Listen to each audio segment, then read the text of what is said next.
Okay. Hi. How are you doing? Thank you so much for clicking on my video. As always, you are welcome. You are going to have to forgive some of the quirks and inconsistencies you are going to see in this video because I recently got this filming device. It's a new phone, and as you know, I like to film with my phone much more than I would do with a camera. So I've not really gotten around to understanding this device yet. So let's go straight to the point. I want to talk about something today because I'm just out of court. I don't like one thing that Nigerians do, which is you go and sign a contract without giving it to a lawyer to review for you.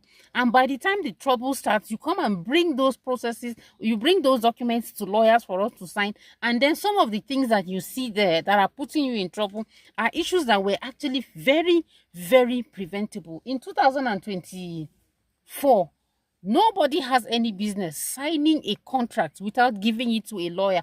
As long as it is a contract that has something to do with something that is important to you, give it to a lawyer to review.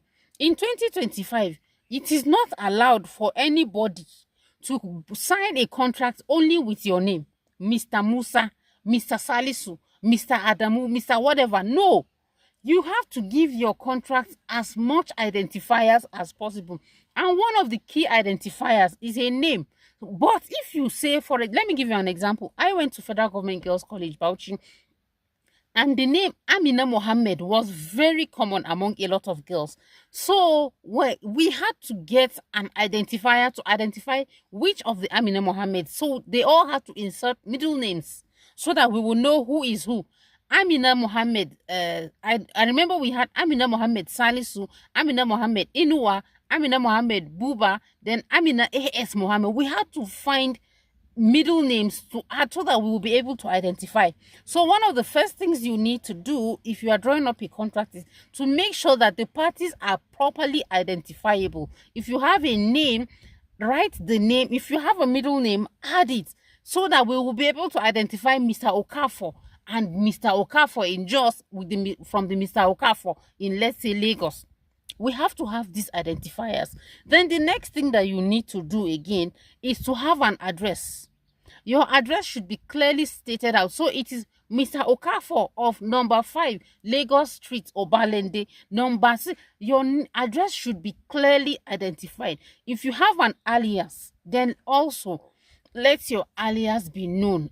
If you are Okafor, popularly known in the area as maybe, okay, like this one I know, his name is he's popularly known as Guntu Nyamri, but it is an identifier. I once asked him, I said, why are you using such an alias?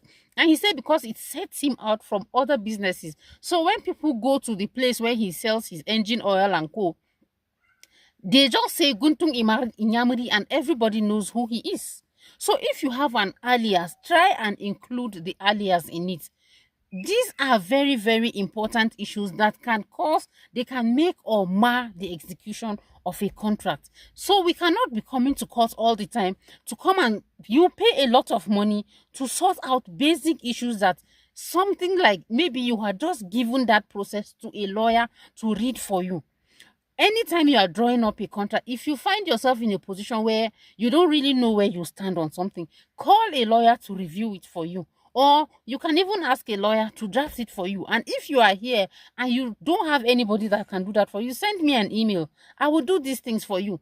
So this contract can take the form of a contract for whatever it is, even if it is a tenancy or an agreement between this and that, a partnership, whatever it is. Try as much as possible to use the correct identifiers so that you don't end up in problem, so that you don't have to pay money for filing and all whatnot, because what a lawyer would charge you just to review your contract is way less compared to what you are going to spend in litigation. I just felt like I should bring this to your knowledge so that all these issues will be stopping. You are watching my video, you are watching my channel, then there are some kinds of legal issues that you must not have. And it's because I am here, I will give you this information for free. If you are not yet my subscriber, I would appreciate it if you would subscribe, because it's going to help my channel to grow, and you also benefit in the long run because you have all sorts of legal information at your fingertip, and there are some pitfalls that you cannot fall into. And leave me a like also, because that would help with the algorithm, and drop me a comment. Let me know what you feel about this thing. Have you ever been in a kind of problem like that where you didn't know and you went to go and sign what you don't know? Let me know in the comment section, and I'll see you later. Bye.